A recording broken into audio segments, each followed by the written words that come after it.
Chaque journal, chaque média est libre de sa ligne éditoriale et personne ne peut donner de leçons à personne. L'Express n'en donnera pas au Nouvel Obs. Nous n'aurions pas, néanmoins, publié les bonnes feuilles du livre de Marcella Yacoub consacré à son histoire avec Dominique Strauss-Kahn. Pourquoi ?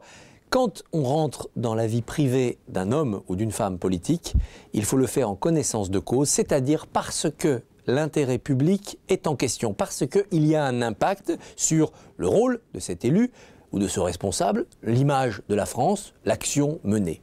Par exemple, quand Dominique Strauss-Kahn, en octobre 2008, a une aventure amoureuse avec l'une de ses subordonnées au FMI, évidemment, il peut en être sanctionné et donc l'image de la France peut être touchée. Bien entendu, quand Dominique Strauss-Kahn est arrêté à New York pour une affaire personnelle, privée, sexuelle, c'est un présidentiable qui s'effondre, c'est une affaire publique. Bien entendu encore, quand on apprend dans l'affaire de Lille, en novembre 2011, que Dominique Strauss-Kahn a eu des soirées, entre guillemets, libertines organisées par des entrepreneurs, avec même à un moment donné présence d'un responsable policier, on est, puisqu'il était à cette époque-là favori de la présidentielle, dans une affaire publique. C'est pourquoi, de tous ces épisodes, l'Express vous a abondamment parlé. En revanche, Dominique Strauss-Kahn est désormais un citoyen comme les autres. Oh, pas comme les autres aux yeux de la curiosité publique, mais comme les autres dans l'exercice de sa vie professionnelle et de sa vie privée. Ce qui s'est passé dans l'année 2012 ne frappe plus un patron du FMI, un politique, un présidentiable. Cela frappe le citoyen Dominique Strauss-Kahn, présumé innocent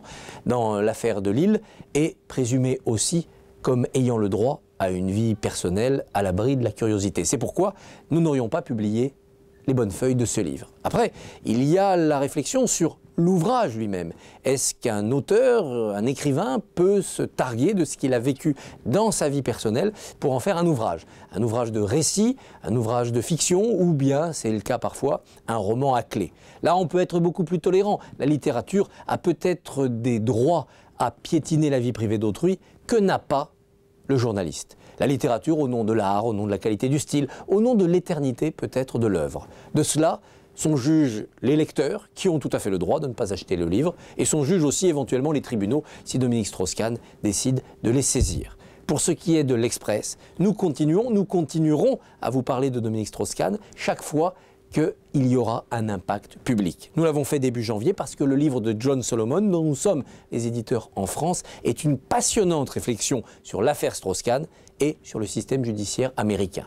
Nul doute qu'avec l'affaire de Lille, nous aurons à reparler de l'affaire Strauss-Kahn, du cas DSK, mais sans l'empêcher d'avoir désormais une vie privée.